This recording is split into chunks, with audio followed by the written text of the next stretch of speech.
आज या ठिकाणी गणेशोत्सवानिमित्त आज या ठिकाणी ओंकार वरपे यांचं अतिशय सुश्राव्य असं शिवव्याख्यान या ठिकाणी होणार आहे। शिवव्याख्याते त्यांच्याबाबत सांगायचं झालं तर अतिशय एक होतकरू नवीन या शिवव्याख्यात्यामध्ये त्यांचा या ठिकाणी सुरुवात होत आहे।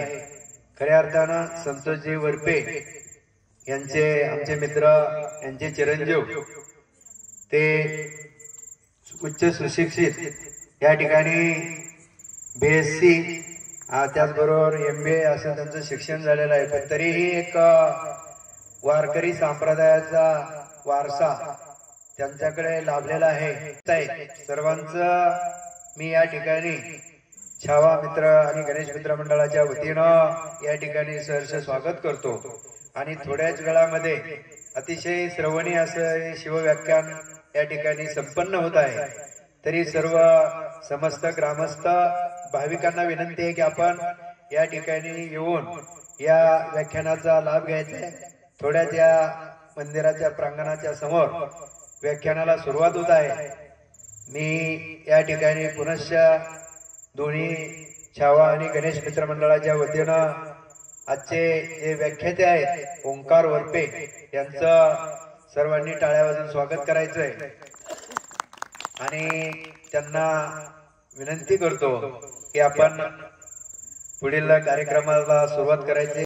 छत्रपती शिवाजी महाराज छत्रपती शिवाजी महाराजांनी या महाराष्ट्राच्या मातीला जगावं कसं हे शिकवलं आणि छत्रपती शिवाजी महाराजांनी या महाराष्ट्राच्या मातीला जगावं कसं हे शिकवल्यानंतर ज्या राजांना आपल्या बलिदानातून दाखवून दिलं की अगदी शेवटच्या श्वासापर्यंत ही लढावं कसं आणि शेवटच्या श्वासापर्यंत देखील तुम्ही आम्ही मरावं कसं हे ज्या राजांना आम्हाला शिकवलं त्या छत्रपती संभाजी राजांना वंदन करतो। दुरितांचे तीर जावो विश्व स्वधर्म सूर्य पाहो जो जे वांछिल तो ते लाहो प्राणी जात या भाषेमध्ये ज्यांनी अखंड जनसमुदायासाठी या विश्वाच्या कल्याणासाठी पसायदान मागितलं त्या ज्ञानोबा माऊलींना वंदन करतो। विंचू देवाऱ्यावरी आला देवपूजा नावड्या त्याला तेथे पैजाऱ्याचे काम अधम मासित अधम या भाषेमध्ये ज्यांनी तुम्हा आम्हाला उपदेश केला आणि ज्यांनी आम्हाला सांगितलं की आम्हा घरी धन शब्दांचीच रत्ने शब्दांचीच शस्त्र यत्ने करू शब्दाची आमुच्या जीवांचे जीवन शब्द वाटू जनजन लोका तुका म्हणे पहा शब्दाची हा देव शब्दाची गौरव पूजा करू ज्यांनी शब्दाची पूजा गौरवाने करायला लावली त्या तुकोबरायांना वंदन करतो। शिका संघटित व्हा आणि संघर्ष करा ज्यांनी उपदेश केला तो डॉक्टर बाबासाहेब आंबेडकरांना वंदन करतो। ज्यांनी आम्हाला या महिलांसाठी स्त्री शिक्षणाची देवता ज्यांना म्हटलं जातं त्या सावित्रीबाई फुलेंना वंदन करतो। छत्रपती शिवाजी महाराजांची ज्यांनी पहिली शिवजयंती साजरी केली ते महात्मा ज्योतिराव फुले यांना वंदन करतो आणि ज्या महापुरुषांनी ही भारतभूमी स्वतंत्र होण्याकरता आपल्या प्राणाची आहुती दिली त्या सगळ्या थोर मंडळींना या ठिकाणी विनम्र अभिवादन करून ज्यांच्यामुळे मी आपल्या समोर बोलायला उभा आहे त्या माझ्या आईवडिलांच्या चरणी एकदा नतमस्तक होऊन तुम्हा सगळ्यांच्या जोरदार टाळ्यांच्या गजरात छत्रपती शिवरायांना मानाचा मुद्रा करतो। खर तर या महाराष्ट्राच्या मातीमध्ये लाखो लोक रोज जन्माला येतात आणि लाखो लोक रोजही मेले जातात पण त्यांची जयंती आणि त्यांची पुण्यतिथी या महाराष्ट्राच्या मातीमध्ये कधी कोणी साजरी करत नाही। पण या जगाच्या पाठीवरती एकमेव असा राजा आहे की ते राजा जाऊन आज 350 पावणे 400 वर्ष उलटून गेली पण आजही त्या राजाची जयंती त्या तोला मुळात आपल्या या महाराष्ट्राच्या नव्हे तर देशाच्या भूमीमध्ये साजरी केली जाते। याचं एकमेव कारण आहे की त्या राजानं आपल्या इतिहासातून चारित्र्यवान जीवन जगणं काय असतं आम्हाला शिकवलं त्याच राजानं आम्हाला शिकवलं स्वाभिमान काय असतो स्त्री विषयीचा सन्मान कसा करावा हे त्या राजाने आम्हाला शिकवलं। त्याच राजाची जयंती आज तुम्ही आम्ही साजरी करतो आणि ही जयंती साजरी करत असताना आज माझ्या तरुण पिढी पुढे छत्रपती शिवाजीराजे छत्रपती संभाजी महाराज प्रबोधनाच्या माध्यमातून पोहोचले पाहिजे यासाठी छावा प्रतिष्ठान आणि श्रीराम गणेश मंडळ यांच्या वतीनं आयोजित केलेला आजचा हा 8व्या दिवसाचा व्याख्यानाची सेवा माझ्यासारख्या एका पामराच्या या ठिकाणी सेवेला आली। सार्थक दादानं मला एक 15-20 दिवसापूर्वी फोन केला आणि सांगितलं की दादा आपल्याला व्याख्यान ठेवायचंय। सार्थक दादाच्या विनंतीला मान देऊन आणि तुम्ही सगळे तरुण मंडळी गावकऱ्यांच्या विनंतीला देऊन आज मी तुमच्या समोर बोलायला उभा आहे। खरं तर तुमचं आणि आमचं परम भाग्य आहे की आम्ही या भारताच्या मातीमध्ये जन्माला आलो. भारताची माती अशी आहे, या भारत भूमीचं वर्णन करावं तितकं कमी आहे. 4 धाम आहेत, 12 ज्योतिर्लिंग आहेत, गंगा, यमुना, सरस्वती, कृष्णा, कोयना सारख्या मोठ्या मोठ्या नद्या आहेत. आणि अशा या भारत वर्षातला आपला 12व्या शतकातला महाराष्ट्र, या महाराष्ट्रातला माणूस अगदी सुखानं जगत होता आणि अचानकच घात झाला आणि भिंडाचळाच्या पाठीमागून धुळीचे लोट उलटावेत असे 8000 कंटेनर घोडे माझ्या या महाराष्ट्रावरती चालून आले. आणि त्या 8000 घोडेस्वारांचं नेतृत्व करत होता अल्लाउद्दीन खिलजी. आणि त्या अल्लाउद्दीन खिलजीनं थेट आपलं आक्रमण चढवलं त्या देवगिरी किल्ल्यावरती, म्हणजे आजचा दौलताबाद किल्ला. गाफील होता माझा राजा रामदेव राय, गाफील होता माझा देवगिरी, गाफील होती माझा महाराष्ट्र भूमी. आणि या सगळ्यांनी, त्या 8000 घोडेस्वारांनी या महाराष्ट्रावरती, देवगिरीवरती आक्रमण केलं आणि माझ्या या महाराष्ट्र भूमीचा पहिला पराभव झाला. आणि त्या अल्लाउद्दीन खिलजीला फार मोठी संपत्ती त्या राजा रामदेव रायाला द्यावी लागली. 4000 कापडांच्या जटा, हिरे, मोती, मानके एवढं सगळं त्या अल्लाउद्दीन खिलजीला द्यावं लागलं. एवढं करूनही त्या अल्लाउद्दीन खिलजीचं भागलं नाही. आणि शेवटी राजा रामदेव रायाची ज्येष्ठाई नावाची कन्या ही त्याला द्यावी लागली. इथं माझ्या महाराष्ट्र भूमीचा पहिला अपमान झाला, देवगिरी किल्ल्याचा पहिला अपमान झाला. आणि आता दिवस पुढे पुढे सरत होते. श्री क्षेत्र वेरूळ, हे भोसले घरानं उदयास कुठून आले असेल ना, तर हे त्या वेरूळ पासून, बाबाजी भोसलेंपासून या भोसलेच्या कुळाला सुरुवात झाली. बाबाजी भोसल्यांना 2 चिरंजीव होते, एक विठोजी राजे आणि एक मालोजी राजे. मालोजी राजांना 2 पुत्र आणि विठोजी राजांना 8 पुत्र. आणि पाहता पाहता ही भोसल्यांची 10 पुत्र या महाराष्ट्राच्या भूमीमध्ये स्वतःचं अस्तित्व निर्माण करत होती. मालोजी राजे आणि उमाबाई यांनी ही पुण्याची रयत अगदी सुखावलेली होती. आणि असं म्हटलं जातं की सरदाराचं जिनं एखाद्या शिपायाच्या पायाशी असतं.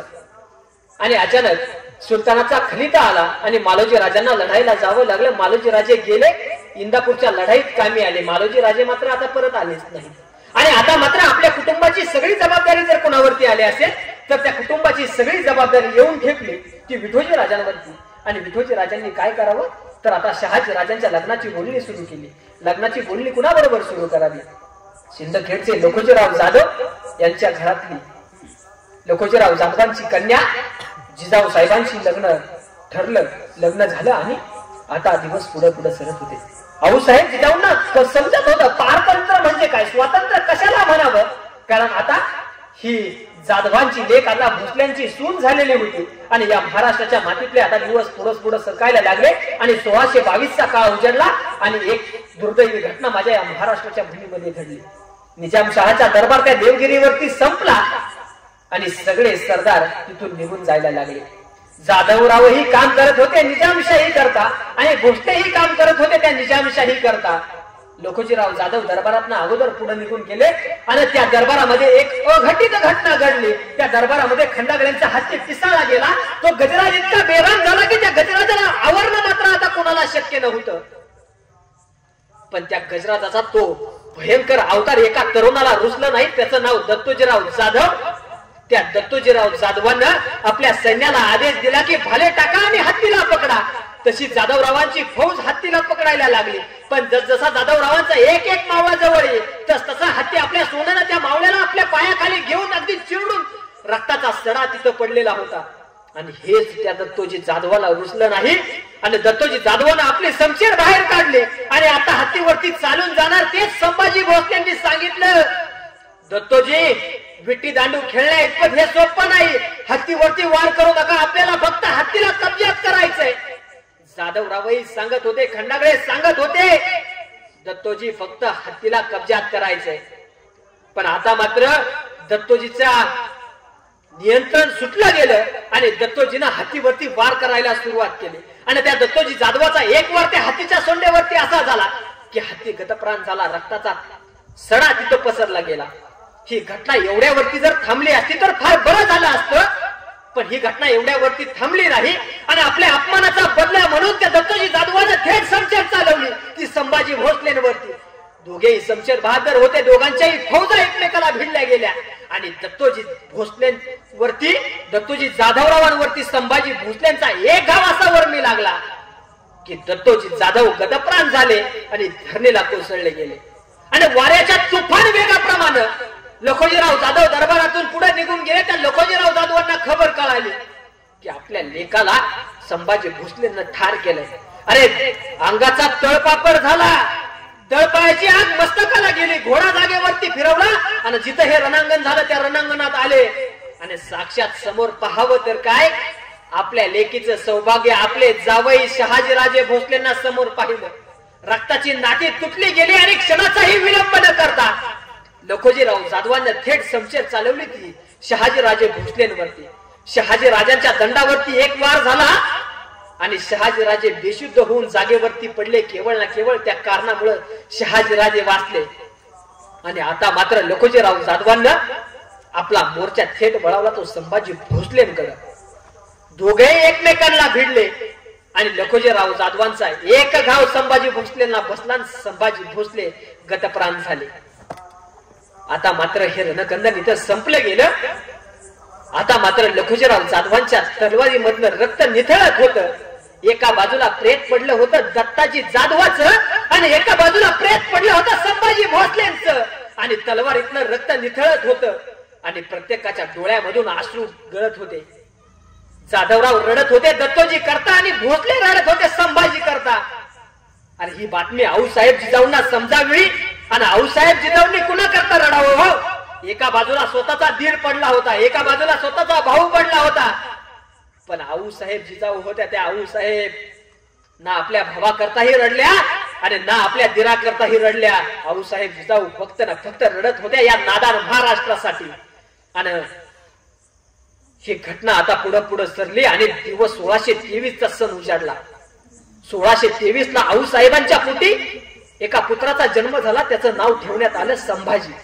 आता इथून मागे मी जो तुम्हाला संभाजी सांगितला ते संभाजी म्हणजे विठोजी राजांचे चिरंजीव होते. ते 1622 ला ठार झाले. 1623 ला आऊसाहेब जिजाऊंच्या पोटी एका पुत्राचा जन्म झाला. आपल्या दीराची आठवण यावी म्हणून आऊसाहेब जिजाऊंनी आपल्या पहिल्या त्या पुत्राचं नाव ठेवलं संभाजी. आणि या अगोदर आणि नंतर आऊसाहेब जिजाऊंना 4 पुत्र झाले. पण काळाच्या दगाफटक्यानं देवानं त्यांच्या मांडीवरून ती उचलून नेली आणि संभाजीराजे तेवढे जगले. आणि आता 1629चा ज्येष्ठाचा काळ उजाडला होता आणि त्या गडावरच्या जाणत्या बायांनी जाणलं होतं त्या आऊसाहेब जिजाऊंच्या मुखकमलावरचं तेज. आणि आता शहाजीराजांना कळवण्यात आलं आऊसाहेब जिजाऊंना डोहाळे गेले. पण अशा या परिस्थितीमध्ये डोहाळे गेलेले असताना आऊसाहेब जिजाऊंना नेमकं ठेवायचं कुठं, कारण सुलतानाची मर्जी कधी फिरेल आऊसाहेब जिजाऊंचा कधी घात होईल कुणाला सांगता येत नव्हतं. अशातच एक सरदार शहाजीराजांकडे धावत आला आणि शहाजीराजांना सांगितलं की राजा त्या लेण्याद्रीच्या जवळ भीमाशंकराच्या जटामध्ये बसलेला शिवनेरी नावाचा किल्ला आहे आणि त्या शिवनेरीच्या किल्ल्यावरती आऊसाहेब जिजाऊ सुखरूप राहू शकतात म्हणून आता शहाजीराजांना खलिता पाठवला. तो शिवनेरी किल्ल्यावरती तिथं होते विश्वास विजयराव, विश्वास सिदोजी, विश्वासराव होते भोसल्यांचे व्याही आणि विश्वासरावांना निरोप पाठवण्यात आला. आणि आऊसाहेब जिजाऊ आपलं बाळ संभाजीराजे आणि शहाजीराजे आता शिवनेरीची वाट चालतायत. आणि विश्वासराव गडातून खाली उतरले आणि आऊसाहेब शहाजीराजे सांगत होते की विश्वासराव अगदी नाविलाज झाला आमचा, केवळ ना केवळ त्या कारणामुळे आता आम्ही आऊसाहेब जिजाऊंना तुमच्यापाशी घेऊन आलोय. त्यावेळेस विश्वासराव सांगत होते की राजा तुमच्यासारख्या मोठ्या लोकांची आम्हाला सेवा करायला मिळते हे आमच्यासाठी फार महत्वाचं भाग्य आहे. अहो स्वतःच्या लेकीप्रमाणे स्वतःच्या बहिणीप्रमाणे हा विश्वासराव त्या जिजाऊंची काळजी घे. तुम्ही जा राजा. आणि आपल्या त्या बाळ संभाजीराजांना घेऊन विश्वासराव तिकडून निघून गेले. शहाजीराजे निघून गेले आणि आता जिजाऊ साहेब त्या शिवनेरी किल्ल्याची वाट चालत होत्या. आणि आऊसाहेब जिजाऊ गडावरती आऊसाहेब जिजाऊंचं मन रमत होतं. 2 महिने उलटून गेले आणि एकेकाळी पारतंत्र्याचा विचार करत असताना गडकऱ्यांची धर्मपत्नी विश्वासरावांची ती पत्नी लक्ष्मीबाई आऊसाहेब जिजाऊंकडे गेली आणि आऊसाहेब जिजाऊंना विचारत होती. आऊसाहेब जिजाऊंना विचारत त्यांनी अहो ह्या अवस्थेत असताना काही माऊलीला काही खावं वाटतं, काही प्यावं वाटतं, काही करावं वाटतं, त्याला डोहाळे म्हणतात. तुम्हाला असे आऊसाहेब काही डोहाळे लागले नाहीत का? त्यावेळेस आऊसाहेब जिजाऊंनी काय सांगावं, अहो आम्हाला डोहाळे काय लागावे, आम्हाला डोहाळे लागले सिंहासनावरती रूढ व्हावं, सह्याद्रीचा मुलूक फिरावा, अंगावरती जिरेटोप चढवावा, तलवार कमरेला म्यान करावी, त्या सह्याद्रीमधून घोडा फेकावा आणि आमच्या आया बहिणींवरती ज्यांनी अन्याय अत्याचार केलाय ना त्या सगळ्यांचा फडशा पाडावा आणि हे हिंदवी स्वराज्य निर्माण करावं असे डोहाळे लागले. त्या लक्ष्मीबाईला समजावं, अरे काय डोहाळे लागावे एखाद्या माऊलीला. आज आमच्या माऊलीला डोहाळे काय लागतात? आमच्या माऊलीला पिझ्झा खावा वाटतो, आमच्या माऊलीला बर्गर खावा वाटतो, आमच्या माऊलीला आंबट चिंच खावी वाटते, शेतातली काळी माती खावी वाटते. पण आऊसाहेब जिजाऊ होत्या, स्वराज्य घडवायचं होतं. आणि आता मात्र दिवस पुढे पुढे सरले. 9 महिने 9 दिवस आणि त्या शिवनेरी किल्ल्याच्या बाळणखोलीचे दरवाजे बंद झाले आणि दासींची एकच धावपळ सुरुवात झाली. विश्वासराव त्या दरवाजाच्या बाहेर एरधाऱ्या घालत होते. आता बातमी येईल, मग बातमी येईल, पण बातमी काही येत नव्हती. दुपार टळून गेली, सायंकाळ उजाडली आणि अचानकच दासी पळत आली, सांगू लागली की मुलगा झाला. मुलगा कुणाला? जिजाऊ साहेबांना मुलगा झाला. शहाजी राजांना ह्या सह्याद्रीला शिवनेरी किल्ल्याला मुलगा झाला. आणि 19 फेब्रुवारी 1630 ला शिवनेरी किल्ल्यावरती सायंकाळच्या वेळी छत्रपती शिवबाराजांचा जन्म झाला. तीच होती फाल्गुन वद्य तृतीया. आणि आता हे शिवबाबाल त्या आऊसाहेब जिजाऊच्या संस्कारामध्ये लहानाचं मोठं मोठं होत होतं. 1637 चा काळ उजाडला आणि आऊसाहेब जिजाऊ त्या बाळ शिवबाराजांना घेऊन पुण्यामध्ये आल्या. पुण्यामध्ये येऊन पहिली घटना काय करावी आऊसाहेब जिजाऊंनी? ह्या मुरार जगदाबाने पुण्याची होळी केलेली, राख रांगोळी केली, गाढवाचा नांगर पुण्याच्या भूमीमध्ये फिरवला. त्याच मुरार जगदाबाच्या भूमीमध्ये आऊसाहेब जिजाऊंनी आपल्या 7 वर्षाच्या शिवबा बाळाला सांगितलं की शिवबा, सोन्याचा फाळ लावून ही पुण्याची भूमी नांगरा. आपल्या आईचा असणारा स्वाभिमान शिवबा राजांनी पाहावा. आणि आई बापाकडं ज्यावेळेस आई आणि वडील पोराला संस्कार घडवतात ना, त्यावेळेस बापापेक्षा सगळ्यात महत्वाचं कार्य जर कुणाचं असेल तर ते आईचं असतं. आणि आज आम्ही नेहमी म्हणतो की शिवबाराजे आमच्या घरी जन्माला यायला हवे. पण खरंच छत्रपती शिवबाराजे जन्माला येण्याकरता आम्ही तसे संस्कार घरामध्ये करतो का? लहान वयात छत्रपती शिवाजीराजे असताना आऊसाहेब जिजाऊंनी रामायण, महाभारत, श्रीकृष्णाच्या गोष्टी त्यांना सांगत होते शिवबाराजांना. आणि ह्या सगळ्या गोष्टींचा परिणाम छत्रपती शिवबाराजांच्या मनावरती बालवयात होत होता. पोरांवरती संस्कार करायचे असतील तर पोरांना चांगले संस्कार लहानपणी करावे लागतात. पोरं मोठे झाल्यावरती संस्कार ऐकत नाहीत, म्हणून लहानपणी पोरांना संस्कार करावे लागतात. मग आम्ही असे संस्कार आमच्या पोरांवरती आज करतो का? हा चिंतनाचा विषय आहे. आणि आता 1642 चा काळ उजाडला आणि आऊसाहेब जिजाऊ आणि बाळ शिवबाराजे कर्नाटकला शहाजी राजांकडे गेले. तिथं 2 वर्ष त्यांनी मुक्काम केला आणि आता तिथून ते निघणार. त्यावेळेस शहाजी राजांनी शिवबाराजांना काय द्यावं? एका बापानं आपल्या पोराला काय द्यावं? तर त्यांनी पहिली गोष्ट दिली, ह्या हिंदवी स्वराज्याची राजमुद्रा. त्या राजमुद्रेचे शब्द आम्हाला सांगतात की प्रतिपचंद्र लेखेव वर्धिष्णू विश्ववंदिता शाह सुनो शिवशैषा मुद्रा भद्राय राजते. अरे प्रतिपचंद्राच्या पुरीसारखी वाढत जाणारी शहाजी पुत्र शिवाजीची ही राजमुद्रा शिवबाराजांनी वयाच्या 12व्या वर्षी जाहीर केली. एखादा तरुण युवक वयाच्या 12व्या वर्षी स्वतःची या विश्वाच्या कल्याणाची हमी देणारी जर राजमुद्रा तुमच्या आमच्या समोर देत असेल तर तो माणूस किती मोठ्या विचारांचा असू शकतो. याच्या बरोबर आपल्या मुलाबरोबर ह्या हिंदवी स्वराज्याचा भगवा ध्वज दिला, प्रचंड पैसा दिला, वेगवेगळ्या प्रकारचे शिक्षक दिले आणि हे सगळं घेऊन आता छत्रपती शिवबाराजे आणि आऊसाहेब जिजाऊ पुण्यामध्ये येत होत्या. आणि ह्या 12 मावळामध्ये फिरत असताना अचानकच एक काकुळतीला आलेला म्हातारा राजांकडे यावा. त्या 12 मावळातला तो म्हातारा आणि राजांकडे काकुळतीला येऊन सांगावं की राज लुटलो गेलंय. राज त्या रांजेगावच्या पाटलानं माझ्या पोरीवरती दिवसा ढवळा अन्याय अत्याचार केलाय. राज न्याय करा राज माझ्यावरती. तसं राजांनी आपल्या सरदारांना सांगावं जिथं कुठं हा राज्याचा पाटील असेल त्याला ताबडतोब दरबारात घेऊन यावं, राज्याच्या पाटलाला समोर आणून हजर करावं आणि राजाच्या पाटलाचा गुन्हा कबूल व्हावा. आणि राजांनी लागोलाग फरमान काढलं की याचं 2ही हात आणि 2ही पाय कालम करून ह्याचा चौरंग करावा. केवळ ना केवळ राजांनी हे फरमान काढलं नाही तर काढलेलं फरमान अंमलात आणलं. आणि हे जर फरमान अंमलात आणायचं असेल ना तर त्याकरता न्यायावरती जबर निष्ठा असावी लागते. ती निष्ठा छत्रपती शिवबाराजांकडे होती. शत्रूच्याही स्त्रीचं रक्षण करणारा जगातला एकमेव राजा कोण आहे? तो माझे छत्रपती शिवबाराजे आहे. कल्याणच्या सुभेदाराची सून आहे. आबाजी सोंदेवानं राजांसमोर हजर करावी आणि राजांच्या मुखातनं शब्द बाहेर निघावे की अरे साक्षात आमची आई जर सुंदर असती एवढी तर आम्ही किती सुंदर निपजलो असतो. चोळी बांगडी करून तिचा सन्मान करून तिला तिच्या सासऱ्याकडे पाठवून देणारा जगातला पहिला राजा आहे. तिच्या सासऱ्यानं त्या सुनेनं केलेलं वर्णन ऐकून तो मुस्लिम तो सुद्धा सरदार खुश झालाय. हाही अपवाद सोडून द्या. 1678च्या काळामध्ये राजे दक्षिण दिग्विजय करून परतत असताना त्या कर्नाटकमध्ये बेलवडी नावाचं एक ठाण आहे आणि त्या बेलवडीच्या ठाण्यावरती एक किल्लेदारीन सावित्रीबाई देसाई तिचं नाव, त्या एका स्त्रीनं तो एक किल्ला 27 दिवस झुंजवलाय. एक स्त्री एक किल्ला 27 दिवस झुंजू शकते, इतिहासातलं उदाहरण आहे. आणि सकोजीराव गायकवाडला कळाला आपण हिचा पराभव करू शकत नाही. विजयाच्या जोशामध्ये त्याने सावित्रीबाईचा तिला पराभूत तर केलं, पण तिचा भोगही घेतला. ही बातमी राजांना कळावी, ती राजांकडे जावी आणि राजांनी सकोजीराव गायकवाडांना दरबारात आणून हजर करावं, लागोलाग फरमान काढावं की अरे ह्यांचे डोळे काढण्यात यावेत, ह्यांना तुरुंगात डांबण्यात यावं. अरे शत्रूच्याही स्त्रीविषयी हा राजा कसा वागतो हे छत्रपती शिवबा राजांचं आम्हाला चरित्र वाचल्यावरती समजतं. अरे एवढंच नाही, जे सकोजीराव गायकवाडानं जे राज्य ते सावित्रीबाईचं जिंकून घेतलं ना, तेच राज्य पुन्हा एकदा त्या सावित्रीबाईचं जे बारकं पोरग होतं ना, त्याच्या दूध भाताच्या खर्चा करता राजांनी पुन्हा एकदा ते त्या मुलाच्या नावावरती करून द्यावं.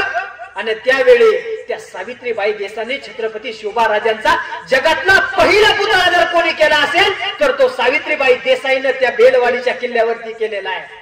छत्रपती शिवाजीराजे जिवंत असताना त्यांचं पहिलं स्मारक हे सावित्रीबाई देसाईनं बनवलंय. मग आज आमच्या या महाराष्ट्राची काय परिस्थिती हो? हैदराबादचं प्रकरण असेल, कोपर्डीचं प्रकरण असेल, काही दिवसापूर्वी झालेलं कोलकात्याचं प्रकरण असेल, आमचं पुण्यातलं प्रकरण असेल, नाहीतर आता मध्ये बदलापूरवरती झालेलं प्रकरण असेल. कुणाच्या महाराष्ट्रात जन्माला आलोय नेमका आम्ही?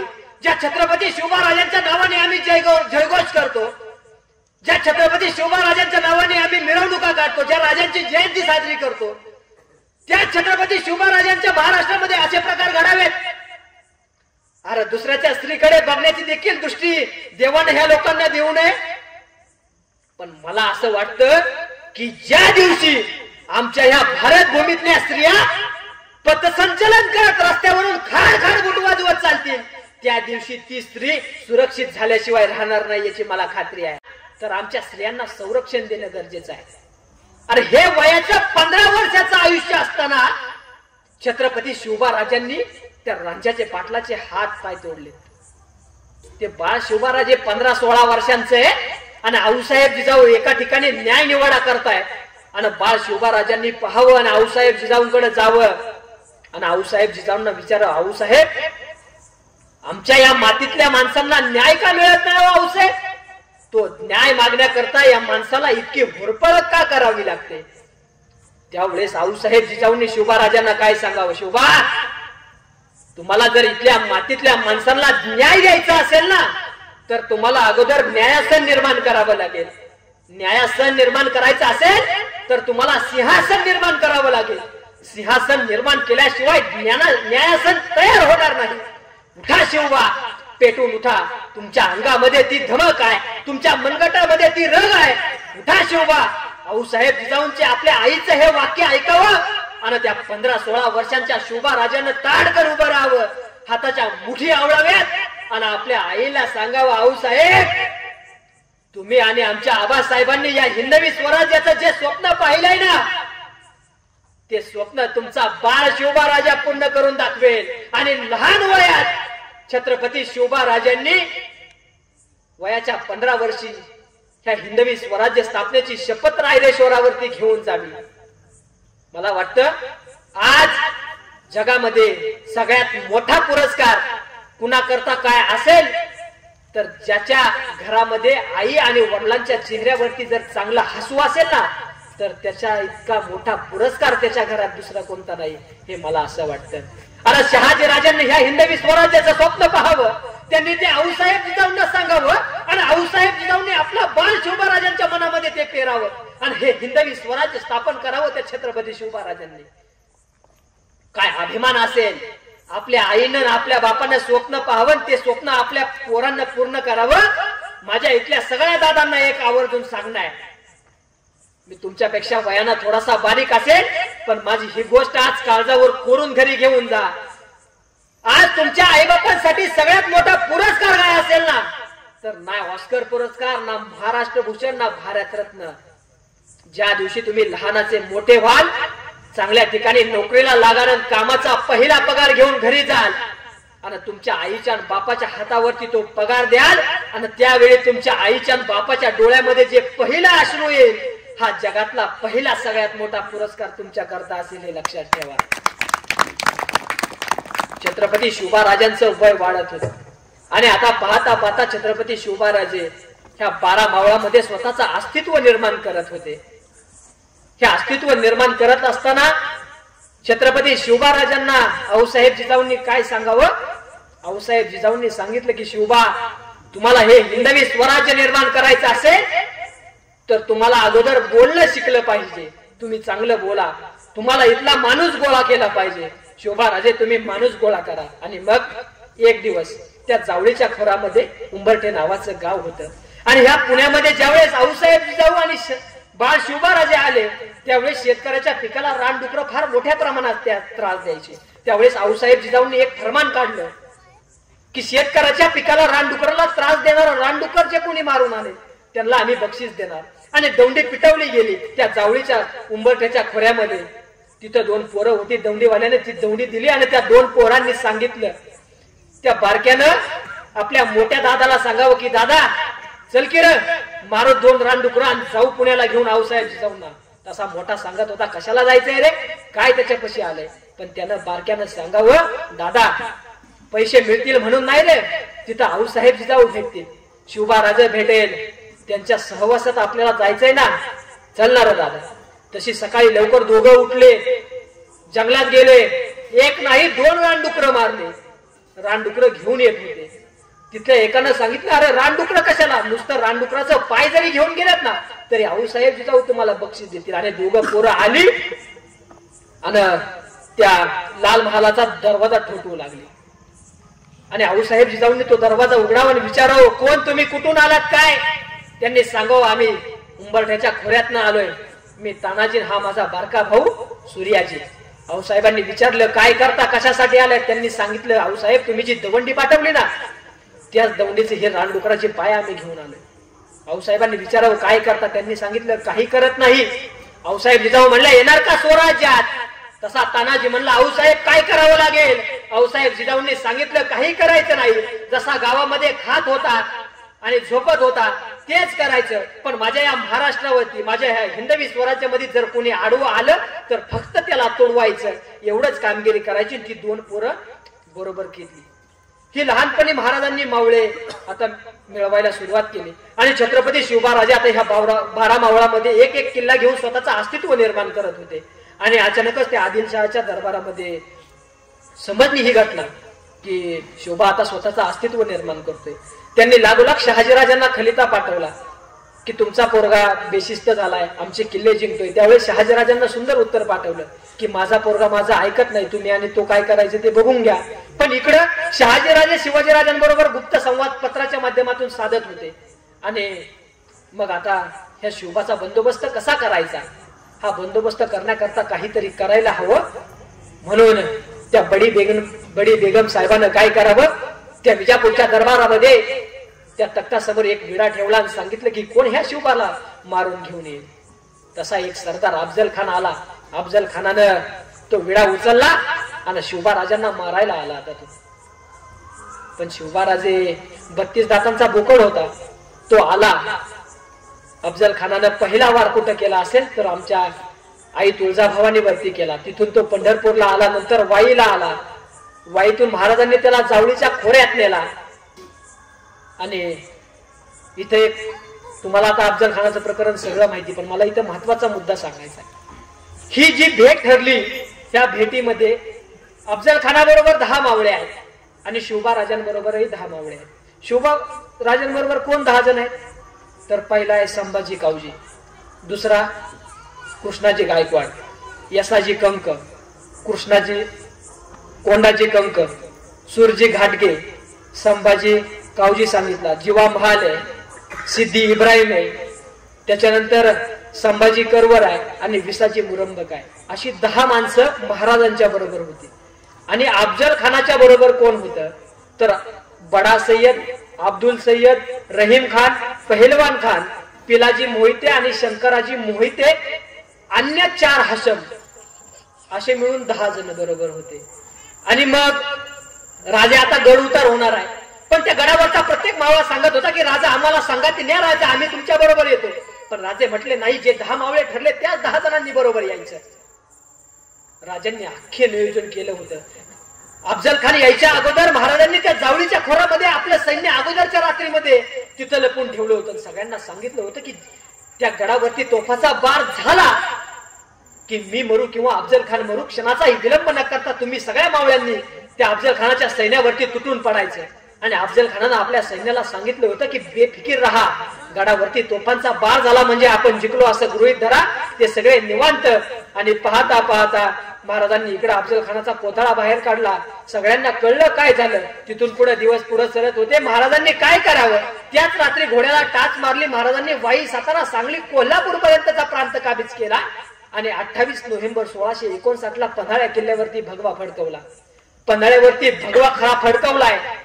पण आता पुन्हा एकदा महाराजांना तिथं कैद झाली. सिद्धीजोवरनं तिथं वेढा घालावा. त्या वेड्यातनं महाराजांनी बाहेर कसं पडावं. आता इथं मात्र शक्तीपेक्षा युक्ती श्रेष्ठ करायची होती. कसा बेत करायचा म्हणून एक प्रति शिवाजी बनवण्यात आला. एक पालखी त्या विशाळगडाच्या रोखानं जाणार होती आणि एक पालखी त्या सिद्धीजोवरच्या त्या वेड्याकडे भेटायला जाणार होती. अहो, उद्यापुऱ्या काही दिवसांच्या काळामध्ये छत्रपती शिवराजांनी नेमकं त्या शिवाच्या मनात काय पेरलं की तो राजांकरता, ह्या स्वराज्याकरता मरायला तयार झाला. अहो, राजांना विशाळगडाकडे जायला उसंत मिळावी म्हणून आपल्याला स्वतःला काहीतरी पकडून घ्यायचंय, शत्रूला ओळख पटवून द्यायची नाही म्हणून मृत्यूला कवटाळायला गेलेला शिवा कोणत्या लोभानं गेला नव्हता. त्याच्या मागे एकमेव कारण होतं, आपण मेलो तरी चालेल पण आमचा राजा जगला पाहिजे. राजा तिथून पन्हाळ्यावरून सुखरूप सुटले. राजांनी आता घोडखिंड विशाळगड जवळ करायचा. त्या घोडखिंडीमध्ये राजे आले आणि बाजीप्रभूंना कळलं की पाठीमागून सिद्धी मसूदची फौज येते. तसं बाजींनी राजांना थांबवावं आणि राजांना सांगावं की राजा पाठीमागून गनिम चालून येतोय, राजे यातली निम्मी फौज घ्या आणि तुम्ही लगोलग विशाळगड जवळ करा. पण राजे सांगत होते नाही बाजी, इथपर्यंत येऊस तोपर्यंत आपण जीवाची बाजी करून इथपर्यंत आलो. इथून पुढे जे काही करायचे ते आणि तुम्ही आणि आम्ही सगळ्यांनी मिळून करायचे. पण बाजी इतके हाताला पेटले होते की बाजींनी सांगावं नाही राजे, तुम्ही आमचे राजे असताल पण वयानं मोठा आहे त्याचा तरी आमचा मान ठेवा. शेवटी राजे ऐकत नव्हते. राजाच्या कमरेची कटार काढावी आणि बाजी प्रभूंनी आपल्या गळ्यावरती लावावी, सांगावं राजे माफ करा राज, पण गनिम पाठीमागून येतो यातली निम्मी फौज घ्या. एकही गनिम ह्या खिंडीतून पुढे येऊन देणार नाही. 300 मावळे घेऊन राजे पुढे गेले. राजांना सांगितलं राजे विशाळगडावरती जा, तोफांचे 3 बार करा, आम्ही पाठीमागून तुम्हाला भेटायला परत येतो विशाळगडावरती. पाठीमागून शत्रूची फौज आली. बाजी प्रभू देशपांडे आणि त्यांचे सगळे मावळे त्या खिंडीमध्ये धारातीर्थी पडले. पण अजूनही बाजी प्रभू लढत होते. का? माझा राजा अजूनही गडावरती पोहोचला नाही. गडावरती 3 तोफांचे बाण झाले नाही आणि बघता बघता बाजींना एक बंदुकीची गोळी येऊन लागली. पण तरीही बाजी त्वेषाने लढत होते. त्या खिंडीच्या दारासमोर त्याच त्वेषाने लढत होते. का तर माझे राजे आता गडावरती पोहोचले नाही. आणि त्या क्षणात गडावरती धाड धाड धाड 3 तोफांचे बाण झाले आणि बाजी प्रभूंनी आपला देह सोडला. का? मी माझ्या राजांना दिलेलं वचन पाळलं. राजा गडावरती सुखरूप पोहोचलं. आता आम्ही आमची कामगिरी पार पाडली. म्हणून त्या खिंडीमध्ये बाजी प्रभू आणि ते 300 मावळे मेले. त्या 300 मावळ्यांची नावही आज इतिहासाला माहिती नाही. केवळ ना केवळ ही सगळी माणसं मेली. का? आमचा राजा जगला पाहिजे, आम्ही मेलो तरी चालेल. राजे इथून सुखरूप सुटलेत. आता राजे राजगडावरती आले. पुन्हा एकदा ह्याच काळामध्ये शाहिस्ते खान पुण्यावरती आला. शाहिस्ते खानानं 3 वर्षाच्या काळामध्ये फक्त चाकणचा संग्राम दुर्ग किल्ला घेतलाय. आणि आता शिवराजांना समजत होतं. आणि त्या लाल महालामध्ये तो शाहिस्ते खान असताना त्याचा भाचा होता इनायत खान, नामदार खान होता. त्यानं आपल्या मामाला प्रश्न विचारला की आपण इथे येऊन 3 वर्ष झालंय, पण 3 वर्षात फक्त आपण एकच किल्ला घेतलाय. तुम्ही मला वेळा द्या, मी शिवबाराजांवरती चालून जातो. शाहिस्ते खानाने उत्तर काय द्यावं? शाहिस्ते खानाला माहितीये शिवबाराजे काय आहेत म्हणून. त्यांनी सांगितलंय, अरे आपण शिवबाला मारायचं असतं तर आपण कधीच मारून टाकू शिवबाला, पण आपण जर त्याला आता मारून टाकलं तर त्या औरंगजेबाला दक्षिणेमध्ये शिवबापेक्षा दुसरा शूर, दुसरा मोठा सरदार त्याला मिळणार नाही. आणि आपण जर शिवबाला मारलं तर तो औरंगजेब आपल्याला तिकडे काबूल कंधारला पाठवून देईल. त्याच्यापेक्षा इथं राहिलेलं काय वाईट आहे हे त्या शाहिस्ते खानाला माहित होतं. त्याच्यामुळे तो इथंच थांबला. महाराजांनी रात्रीच त्याच्यावरती एप्रिल महिन्यात हल्ला केला. 3 वर्षात इथं पुण्याच्या भूमीमध्ये राहिलेला तो शाहिस्ते खान महाराजांनी ज्या दिवशी वार केला त्याच्या 3ऱ्या दिवशी पळून गेला पुण्यातून. त्याला कळलं शिवबाराजे काय होते. आता इथं काय यावं, पुन्हा मिर्झा राजा जयसिंग 1666 ला महाराष्ट्राच्या भूमीवरती चालून यावा. पण ह्या 1666च्या अगोदर 1663 पर्यंत जो शाहिस्ते खानानं धुमाकूळ घातला ह्याची सगळी भरपाई राजांना करायची होती. आणि मग राजांनी आपलं हेर खातं कामाला लावलं. बहिर्जी नाईक गेले सुरतेला. सुरतेवरून जाऊन आले. राजांना सांगितलं की राजा, सुरत मारिल्याने अगणित द्रव्य मिळेल. आणि राजांनी सुरतेची मोहीम काढली. सुरत राजांनी जिंकून परत राजे स्वराज्यात आले. 1666 ला मिर्झा राजा जयसिंगाला 23 किल्ले द्यावे लागले. आणि आता राजांना आग्र्याला जावं लागलं. पुन्हा एकदा महाराजांवरती तिथं कैद पडावी. आणि आता राजांनी कसं दरबारातून तिथून पळून यावं. पुन्हा एकदा शक्तीपेक्षा युक्ती श्रेष्ठ करण्यात आली. स्वतःचे बरेचसे मावळे बाळ संभाजीराजे महाराजांबरोबर होते. आणि महाराजांनी शक्तीपेक्षा युक्ती श्रेष्ठ केली. त्यावेळेस महाराजांच्या जागेवरती झोपला होता हिरोजी फर्जंद. हिरोजी फर्जंदाला माहित होतं आणि एक ना वेळ गनिमाला कळेल, शत्रूला कळेल आपण पकडले जाणार, आपण मारले जाणार, मारल्यावरती आपला खात्मा 100% होणार हे माहित असताना देखील ही माणसं मरत होती. का तर हा राजा जे काम करतोय हे आपलं कार्य आहे ना, त्याकरता ही माणसं मरत होती. याला म्हणावं निष्ठा काय असते. राजे 1666 नंतर तिथं 1666 ला महाराज तिथं कैदेत होते. आता महाराज तिथनं परत इकडे आले. ह्याच्या अगोदर महाराजांनी हिरोजी इंदोरकर यांना सिंधुदुर्ग हा किल्ला बांधायला महाराजांनी सांगितलं. महाराज कैदेत असताना स्वतःच्या जवळचा पैसा संपला असताना स्वतःच्या जवळचं घरदार सोनं गहाण ठेवून हिरोजी इंदोरकरांनी हा किल्ला बांधलाय. मी इतिहास थोडासा फार सांगते कारण मला बाकीचे दुसरे मुद्दे तुम्हाला फार सांगायचे. आणि महाराजांना कळलं आणि मग दिवस पुढे सरत होते. आणि एक दिवस राजांना कळलं सांगलीच्या किल्ल्यावरती सूर्याजी काकडे धारातीर्थी पडले. आणि मग राजे तिथं सांत्वन करायला गेले. आणि तिथं सांत्वन करत असताना बाकीच्यांनी सांगावं की कनेरागडाचे आपले किल्लेदार आहे, त्यांच्या घरी भेटायला जायचे. राजा तिथं सांत्वन करायला जावं आणि राजा तिथून सांत्वन करून येत होते. पोरांवरती संस्कार कसे करावेत मी सांगितलं, आईनं करावेत. एक छोटस उदाहरण सांगतो पुढे जातो, लक्ष द्या. एक छोटस गाव होतं. आई आणि मुलगा किती प्रेम असतं. शेवटी आई काय असते ना, आम्ही कामाला लागलो, बाप विचारतो किती पैसे कमवले, बायको विचारते माझ्यासाठी काय आणलं का नाही, भाऊ म्हणतो मला किती देणार. पण हे सगळं विचारत असताना रात्रीचं बाळा तू काय खाल्लं का नाही हे म्हणणारी फक्त एकमेव आईच असते. आणि मग त्या गावामध्ये एका ठिकाणी जत्रा होती. ते बारकं पोरगं आपल्या आईला सांगत होतं की आई मला उद्या पोरांबरोबर जत्रेला जायचं, उद्या शाळेला सुट्ट्या. तसं आईला कळावं पोरगा उद्या जत्रेला जाणार आहे, पोराच्या हातावरती 5-10 रुपयांची नोट तरी आम्ही ठेवायला पाहिजे. म्हणून आई कामाला निघून गेली. दिवसभर काबाड कष्ट करून आली. रात्री घरी आली. पोरगाही त्या दिवशी शाळेतून लवकर आला. पोराला लवकर खाणं पिणं करून पोराला सांगितलं लवकर झोप, तुला उद्या जत्रेला जायचंय.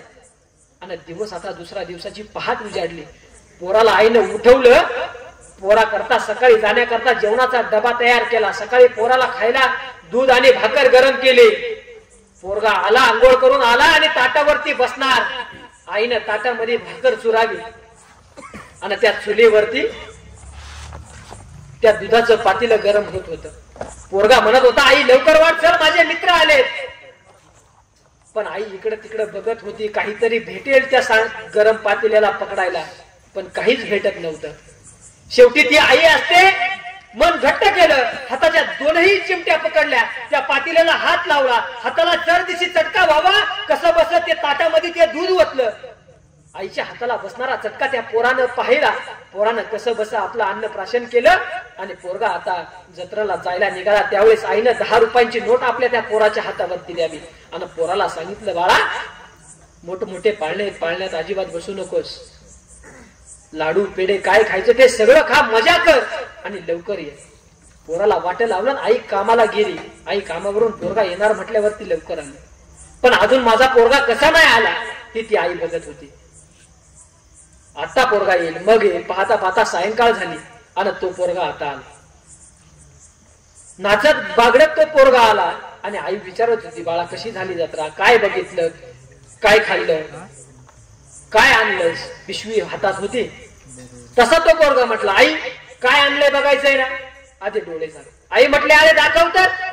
नाही आई, पहिलं डोळे झाक झाक झाक. कसं बस त्या आईनं प्रेमापोटी डोळे झाकले. आई म्हटली, आता तरी दाखव रे बाळा. आईला सांगितलं, आई आता हात पुढे कर. आईने हात पुढे केले. ते पोरग दिवसभर जत्रेमध्ये भिरभिर फिरलं. स्वतःच्या पोटामध्ये अन्नाचा 1 रुपयाचं देखील काही खाल्लं नाही, पण त्या आपल्या आई करता येताना ते पोरग त्या जत्रेतून काहीतरी घेऊन येत होता. आई सांगत होती, अरे बाळा दाखव काय आणलंय. तसं त्या पोरानं पिशवीमध्ये हात घालावा आणि आपल्या आईच्या हातावरती एक वस्तू ठेवावी आणि आईला सांगावं, आई आता डोळे उघड बरं. आईने डोळे उघडावे आणि समोर काय दिसावं तर पोरग दिवसभर जत्रेमध्ये भिरभिर फिरलं होतं. पोरानं जत्रेमध्ये काही खाल्लं नव्हतं, ना कोणत्या पाळण्यामध्ये बसलं नव्हतं. त्या जत्रेत दिवसभर फिरून त्या पोरानं त्या जत्रेतून आईनं 10 रुपये दिले ना, त्या 10 रुपयाची त्या पोरानं सांडशी आणली होती आणि ती सांडशी आपल्या आईच्या हातावरती टेकवली. अरे आज आमच्या या महाराष्ट्राच्या भूमीमध्ये आज जर पोरं कशी जन्माला यायला आम्हाला वाटत असेल ना, तर त्या पोराला आमच्या बापानं केलेल्या कष्टाची आणि आमच्या आईच्या हाताला बसणाऱ्या चटक्याची जाण असलेली पोरं आज आमच्या या महाराष्ट्राच्या भूमीमध्ये जन्माला यायला हवी. हे लक्षात घेतलं पाहिजे. आमचा आई आणि आमचा बाप आमच्यासाठी काय करतोय ना याची जाणीव आज आमच्या पोरांना असावी. आई संस्कार करते. 2 नवरा बायको होते आणि नवरा बायकोला सांगायचं की मी पोराला मोठा अधिकारी करणार, असं करणार तसं करणार. बायको सांगायची, नाही मी त्याला फक्त शाळेमध्ये मराठी मीडियमच्या शाळेमध्ये शिकवणार. पहिला पोरगा झाला, बापाने हट्ट केला, पोराला इंग्लिश मीडियमला टाकलं. दुसरा पोरगा झाला, परत त्याला इंग्लिश मीडियमला टाकलं. तिसरा पोरगा झाला, त्यालाही इंग्लिश मीडियमला टाकलं. चौथा पोरगा झाला, पण शेवटी आता बायकोच्या हट्टापुढे नवऱ्याला काही करता येत नव्हतं. बायकोचा हट्ट होता. बायकोनं शेवटी त्या पोराला त्या जिल्हा परिषदच्या प्राथमिक शाळेमध्ये टाकलं. आणि आता ही 3ही पोरं ठराविक वर्षांच्या काळानंतर 3ही पोरं 4ही पोरं मोठी झाली. आणि नवरा बायकोचा संवाद चालू असताना नवरा बायकोला सांगत होता की बघ आपल्या दोघांपैकी कोण तरी चुकतंय. दुधाचं दूध आणि पाण्याचं पाणी आपल्याला केलं पाहिजे. आणि मग काय करावं. पहिला पोरगा त्यांनी बायकोनी सांगितलं, तुम्हाला पोरांची परीक्षा घ्यायची आहे ना, चला परीक्षाच घेऊ. दुसऱ्या दिवशी बायकोने स्वतःचे केस बीस विंकडले, हातावरती गालावरती नखानं ओरबड्या घेतल्या आणि स्वतःच्या घराच्या अंगणामध्ये येऊन बसली ना आपल्या नवऱ्याला त्या एका खोलीमध्ये बंद करून ठेवावं. पहिला पोरगा आला. पहिल्या पोरानं आईचा अवतार बघावून आईला विचारावं, आई काय झालं. आईनं सांगावं, अरे तुझ्या बाबांनी मला असं असं केलं, तसं तसं केलं, सगळं आईनं सांगावं. पहिला पोरगा म्हटलं, म्हाताऱ्याचं काय टाळकं सरलंय का, म्हातार वयात हे उद्योग सुचतायत का, आई मला जेवायला वाढ, मी निघून जातोय, बाबा आल्यावरती उठव, मी बघतो बाबांकडं. पहिला पोरगा निघून गेला. दुसरा पोरगा आला. दुसऱ्या पोराला तीच घटना सांगितली. दुसरा पोरगा म्हटला, आता म्हातारपणात हेच करायचं राहिलंय का, आई मला भूक नाही, मी जातो. दुसरा पोरगा निघून गेला. तिसरा पोरगा आला. तिसऱ्या पोरानं बघितलं, आईनं तेच कारण सांगितलं. तिसरा पोरगा म्हटला, आता म्हाताऱ्याला काय बूट खायचेत का. ह्या पोरानं तर फार बोलण्याची हद्दच आता पार केली होती. आणि आता चौथा पोरगा तिकडून राम राम राम राम करत आला. जसं आई रडताना पाहिली तसा तो अजूनच धावत आला आणि आईला विचारलं, आई काय झालं. आईने सगळी हकीकत सांगितली. त्यावेळेस तो चौथा पोरगा आपल्या आईला सांगत होता, आई अगं तू बाबांची अर्धांगिनी आहेस, तू बाबांची पत्नी आहेस. आज बाबा तुला बोलले म्हणजे नक्कीच तुझ्याकडून काहीतरी चुकलं असेल. काही दिवसांपूर्वी मी बाहेर शिकत असताना तुम्हाला फोन करून सांगितलं की मी आजारी असताना तुझ्या बाबांनी माझं सगळं काम केलं. घरातला स्वयंपाक, घरातले कपडे ते धुत होते. अरे जगातली सगळ्यात भाग्यवान महिला मी असेल असं तूच मला सांगितलं ना ग. आणि मग आज बाबा तुला बोलले म्हणून काय झालं ग. त्या आईला ते अश्रू आता तिच्या डोळ्यातनं येत होते आणि ते दाराड लपलेलं ते बाप हे सगळं ऐकत होता. अरे ज्या 3 पोरांना मी परदेशात पाठवलं, मोठमोठ्या शाळेत शिक्षणाला पाठवलं, त्या पोरांनी माझी आज इज्जत काढली आणि ज्या पोराकडे त्याच्या आईनं लक्ष दिलं, मी त्या पोराकडे बघितलंही नाही, तो पोरगा आज माझा खरा पोरगा शोधतो. तसा बाप धावत पळत दरवाजा मागून आला आणि आपल्या त्या पोराला मिठी मारली. मला सांगायचं कारण एकच होतं, तुम्ही लाखो करोडो खर्च करून पोराला कोणत्या शाळेत पाठवायची तिकडे पाठवा, पण आज या 21व्या शतकात जीवन जगत असताना तुम्हाला पोरांना चांगले संस्कार करावे लागतील. आणि ते चांगले संस्कार करण्याची ताकद जर कुणात असेल ना, तर माझ्या मायांनो ती ताकद सगळ्या तुमच्यामध्ये आहे. म्हणून तुम्हाला हात जोडून विनंती आहे, पोरांवरती आज संस्कार चांगले करा. तुमच्या संस्कारावरती जर तुमचा पोरगा चांगल्या पोराच्या संगतीत राहिला तर तुमच्या पोरांचं भविष्य घडेल. आणि तुमचा पोरगा जर वाईटाच्या संगतीत राहिला तर पोरगा वाईट बनेल. आऊसाहेब जिजाऊंनी छत्रपती शिवमहाराजांचे मित्र कोण असावे हे आऊसाहेब जिजाऊंनी सांगितलं होतं. आणि माझ्या इथं बसणाऱ्या माझ्या भावांनाही सांगणार, ह्या जगाच्या पाठीवरती तुम्ही कोणाचे मुलगा व्हाल, तुमची आई कोण बाप कोण हे ठरवायचा तुम्हाला अधिकार नाही, पण तुम्ही कोणाचे मित्र व्हायचं ना हे तुमच्या हातात आहे. पण ती मैत्री असावी, पण त्या मैत्रीमध्ये ती प्रेम देणारी असावी, ती मैत्री स्वार्थ देणारी नसावी. आणि मैत्री असावी तर ती माझ्या बाजीप्रभू देशपांडे शिवाजी राजांसारखी मैत्री असावी, तर तानाजी मालुसरेंसारखी मैत्री असावी. आणि मैत्री करायची तर माझ्या संभाजी राजन कवी कलश सारखी, अरे साक्षात मृत्यूही डोळ्यासमोर आला तरी त्या मृत्यूमध्ये भागीदारी मागणारी मैत्री असावी. अशी मैत्री करावं. वाटलं तर भांडा एकमेकांशी, पण दुसऱ्या दिवशी एका ताटात येऊन जेव्हा करा, ही आज खरी आमच्यासाठी जीवनाची गरज आहे. आणि या महाराष्ट्राच्या या देशाच्या भूमीमध्ये मोगल आले, त्या मोगलांनी मोगलांची मोगलशाही केली. या भारताच्या भूमीमध्ये निजामशाह आला, निजामशहानं निजामशाही केली. या महाराष्ट्राच्या भूमीमध्ये आदिलशाह आला, त्या आदिलशहानं स्वतःची आदिलशाही केली. या महाराष्ट्राच्या या देशाच्या भूमीमध्ये बिदरचा राजा आला, त्यानं बिदरची बिदरशाही केली. पण ह्या जगाच्या पाठीवरती आई भवानीचा लेख, जिजाऊंचा वाद, छत्रपती शिवाजी राजांनी स्वतःची शिवशाही नाही, त्या रयतेचं हिंदवी स्वराज्य स्थापन केलंय. हे लक्षात घेतलं पाहिजे. आपण ह्या रयतेकरता जगलं पाहिजे. छत्रपती शिवराजे लोकांकरता जगत होते, लोकांकरता मरत होते. केवळ ना केवळ त्यांच्यासाठी लोक त्यांच्या कार्यामध्ये सहभागी होत होते.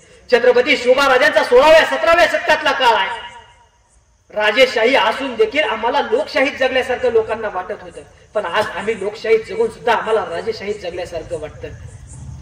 आणि आता 1672चा बराचसा काळ उजाडला होता. आणि याच काळामध्ये छत्रपती शिवराजांनी हिरोजी इंदोरकरांवरती फार मोठी जबाबदारी त्या हिरोजी इंदोरकरांवरती दिली होती. ह्याच्या अगोदर जवळपास 12 ते 14 वर्ष हे त्या रायगडाचं, त्या स्वराज्याच्या राजधानीचं काम चाललं होतं. ही जबाबदारी त्यांच्यावरती दिली. रायगड आता तयार झाला आणि आता 1674 उजाडला आणि त्या रायगडावरती राजांचा राज्याभिषेक होणार होता. राजांचा राज्याभिषेक पार झाला आणि आता राजे प्रत्येकाला काही ना काही देत होते. आणि अशातच हिरोजी इंदोरकरांचं नाव घेतलं.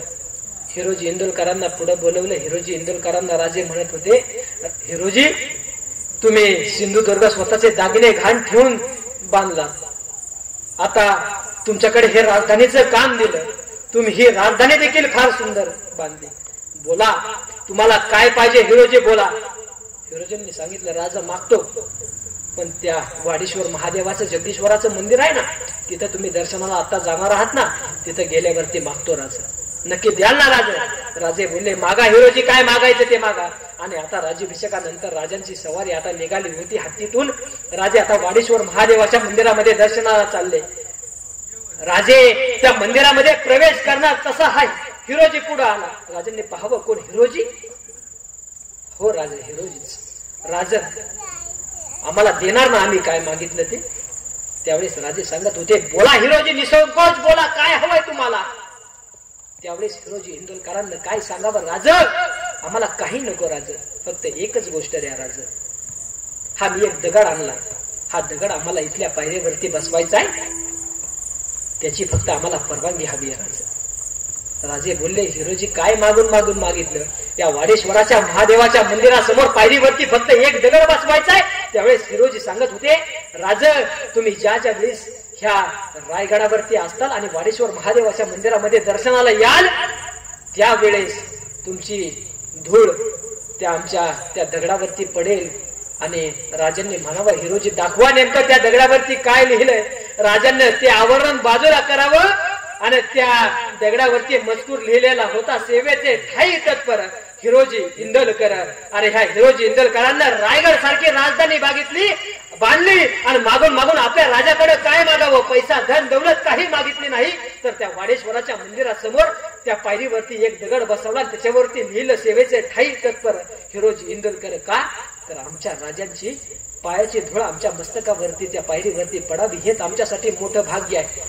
ह्याच वाडेश्वराच्या मंदिरामध्ये जात असताना त्या रायगडवरती काय बांधलंय, कधी कधी बांधलंय, सगळं वर्णन त्या हिरोजींनी त्या दगडावरती एक शिलालेख कोरलाय. त्या शिलालेखातले काही शब्द तुम्हाला सांगतो. तो शिलालेख लिहिलाय. प्रासाद जगदीश्वरस जगत मानद न्यूज्ञया श्रीमद छत्रपते शिवसे नृपते सिंहासने तिष्ठती शके शन्नव बाण भूमी गणना आनंद नाम संवत्सरे. आणि अजून खाली 2-3 ओळी आहे, त्याच्यामध्ये वर्णन केलंय त्या रायगडावरती काय काय बांधलंय. वापी कूप तडाक रम्य रुचिरम नरेंद्र सदने कुंभीगृहे असं सगळं लिहिलंय. आणि शेवटची 2 ओळी फार सुंदर लिहिल्या. त्याच्यावर श्रीमद रायगिरो गिराम विषय हिराजिन निर्मित यावत चंद्र दिवा करती वीर सतस्तावतचे मृजिर्भवते. त्या शेवटच्या ओळीचा अर्थ आहे की अरे त्या हिरोजी इंदोरकरांना सांगितलं हा रायगड कसा आहे तर जोपर्यंत या पृथ्वी तलावरती चंद्र सूर्य तारे जिवंत असतील तोपर्यंत हा रायगड असाच अभेद्य राहील. हे रायगडाचं वर्णन त्या शिलालेखात केलेलं आहे. त्या इंग्रजांनाही लिहून ठेवलंय. रायगड कसा आहे ना तो इंग्रज लिहितो की अरे अपुऱ्या शिबंदीनिशी हा रायगड अख्ख्या जगाविरुद्ध लढेल एवढा हा रायगड मजबूत बांधलाय. आणि मग बघा त्या काळात 16व्या शतकात हिरोजी इंदोरकरांना सांगावं अरे हा रायगड चंद्र सूर्य तारे असेपर्यंत जिवंत असेल. पण 6-7 महिन्यापूर्वी मालवणला त्या कोकणामध्ये आमच्या छत्रपती शिवबा राजांचा तो पुतळा बसवावा, आता तो पुतळा कोसळावा. अरे त्या इंजिनियरला जर त्या रायगडावरती नेऊन त्या फक्त पायरीचं दर्शन जरी घडवलं असतं ना तरी तिथं आम्हाला कळलं असतं की निष्ठा म्हणजे काय असते. ही निष्ठा त्या काळच्या मावळ्यांकडे होती. त्या मावळ्यांना काही नको होतं. पण आज आमच्या लोकांना फक्त पर्सेंटेज पाहिजे. किती पर्सेंटेज देणार बोला. अहो तो सुलतानाचा स्तुतीपाठक कवी आहे. तिकवापूर नावाचं गाव आहे आणि छत्रपती शिवबा राजांना त्याच्यावरती काव्य करायचं होतं महाराजांना. आणि तो आता या महाराष्ट्रामध्ये येत होता. इतिहास सांगतो आम्हाला स्वाभिमान कसा असतो. ह्या कविभूषणचं उदाहरण सांगतो. स्वाभिमान काय असतो लक्ष देऊन ऐका. अहो हा कविभूषण ह्याला 3 मोठे भाऊ आहेत. 3ही भाऊ उच्च कवी होते. पण हा कविभूषण याला काही येत नव्हतं. हा जेवायला बसला. त्याने त्याच्या वहिनीला जेवणाच्या ताटावरती मीठ मागावं आणि वहिनीने सांगावं अरे तुला मीठ कमवायची अक्कल नाही आणि तू मला मीठ मागतो. वहिनीनं ते ताडकन स्वाभिमान जागा झाला. वहिनीनं जे ताट पुढं यांचं ते ताट बाजूला सरकावलं आणि हा तिथून निघून गेलाय. तिथं किमाऊ नावाचा राजा आहे. त्या राजावरती वेगवेगळ्या प्रकारची काव्य केली आणि मिठाचं एक बैलगाडी भरून आपल्या वहिनीच्या आपल्या घरासमोर आणून ठेवली. अरे ह्याच्यातही काय नवल आहे. त्या किमाऊच्या राजाकडे त्या शारदा देवीला तपश्चर्या केली आणि त्या किमाऊच्या राजानं त्या कविभूषण वरती खुश होऊन त्याला 1 लाख रुपये बक्षीस द्यावे. आणि त्यावेळेस तो राजा किमाऊचा राजा त्या कविभूषणला सांगत होता की अरे एखाद्या कवीला 1 लाख रुपये देणारा तुला किमाऊ माझ्यासारखा दुसरा राजा कोणी मिळणार नाही. अरे हा कविभूषण काय करावं. 1 लाख रुपये घेतलेत असे त्या राजाच्या तोंडावरती फेकावं आणि त्याला सांगावं अरे त्या कविभूषणला त्याच्या कवितांनी 1 लाख रुपये देणारे तू नाही तुझ्यापेक्षा कितीतरी राजे भेटतील पण हे तुझे घेतलेले 1 लाख रुपये तुला पुन्हा तुझ्या तोंडावरती फेकून मारणारा कविभूषण शिवाय दुसरा कोणता कवी भेटणार नाही. हा स्वाभिमान आम्हाला कविभूषण शिकवतो. अरे हा कविभूषण महाराजांकडे आलाय आणि त्या जगदीश्वराच्या मंदिरामध्ये जाऊन बसलाय. महाराज जगदीश्वराच्या मंदिरात दर्शनाला जावं. महाराजांनी पाहावं कोणतरी अनोळखी व्यक्ती येऊन बसलाय आणि महाराजांनी जवळ जाऊन विचारावं कोण तुम्ही, कुठून आलात, काय. त्यांनी सांगावं अहो मी कविभूषण आहे, तिकवापूर मधून आलोय. कशा करता आलाय तर शिवबा राजांवरती काव्य करायला आलोय. त्यांनी सांगावं त्याला माहित नव्हतं समोर शिवबा राजा आहे. पण त्यांनी सांगावं की सांगा तुम्हाला कविता ऐकून दाखवा आम्हाला. छत्रपती शिवबा राजांवरती पहिले कविता केली ब्रज भाषेतली. त्या कवितेचे शब्द आम्हाला सांगतात तसा त्या महाराजांसमोर तो कविभूषण सांगत होता की इंद्रजी मी जंब पर बाणवसु अंब पर रावणस दंब पर रघुकुल राज हे पौन बारी बाह पर शंभुरती नाह पर जो सहस्र बाह पर राम बीज राज हे दावा द्रमदंड पर चित्ता मृग झुंड पर भूषण तुंड पर जैसे मृगराज हे तेजतम अंश पर कन्नजिमी कंस पर त्यो मलेंचे वंश पर शेर शिवराज हे शेर शिवराज हे. महाराजांना ती कविता आवडावी, पुन्हा पुन्हा म्हणायला लावी. कवी भूषणानं पुन्हा पुन्हा म्हणायला लावावी. राजांनी आपल्या सरदाराला सांगावं की ह्यांना उद्या आपल्या दरबारात घेऊन या. तो सरदार दुसऱ्या दिवशी त्या कवी भूषणला दरबारात घेऊन यावं आणि साक्षात पाहावं की अरे आपण ज्या व्यक्तीच्या समोर काल कविता म्हणून दाखवत होतो, आपण जे छंद म्हटलो ते साक्षात छत्रपती शिवबाराजे होते. महाराजांनी फार मोठा गौरव केला. महाराजांविषयी महाराज किती दानी आहेत. कवी भूषण सांगतो, महादानी शिवाजी खुमान या जहान पर दान के प्रमाण तेरे अति गण हेतु है. रजत की हौस किए हेमो पाई येते जाई, हसन की हौस किए हाथी पायो जाते हैं. महादानी शिवाजी खुमान या जहान पर. महादानी छत्रपती शिवाजी राजे प्रचंड दानी आहे. रजत की हौस किए हेमो पाई येते जाई. आम्ही त्या छत्रपती शिवबाराजांकडे चांदीची अपेक्षा ठेवून जातो, तर हा शिवबा राजा आम्हाला सोनं दान करतो. आणि आम्ही त्या राजाकडे घोड्याची अपेक्षा ठेवून जातो, तर हा राजा आम्हाला काय दान करतो, तर हा राजा आम्हाला हत्ती दान करतो. हे छत्रपती शिवबाराजांचं दानाचं वर्णन आहे. तो पुढे सांगतो की एक कहे कल्पद्रुम है, इमी पूरत है सबकी चित चाहे. एक कहे अवतार मनोज का, यो तन में अति सुंदरता है. भूषण कहे महियो इंदु, राज विराजित मांडव महा है. एक कहे नरसिंह शिवा है, एक कहे नरसिंह हे संगत. अरे काय सांगावं, छत्रपती शिवबाराजे म्हणून जणू काही कल्पवृक्ष आहे. जसं काही कल्पवृक्षाच्या खाली बसल्यावरती मनातल्या इच्छा आकांक्षा पूर्ण होतात ना, तसं त्या शिवबाराजांपुढे गेल्यावरती आमच्या मनातल्या सगळ्या इच्छा आकांक्षा पूर्ण होतात असं त्यानं सांगावं. पुढे त्यानं काय सांगावं, शेवटच्या ओळीमध्ये सांगावं की अहो त्या दोन महिलांमधला संवाद आहे.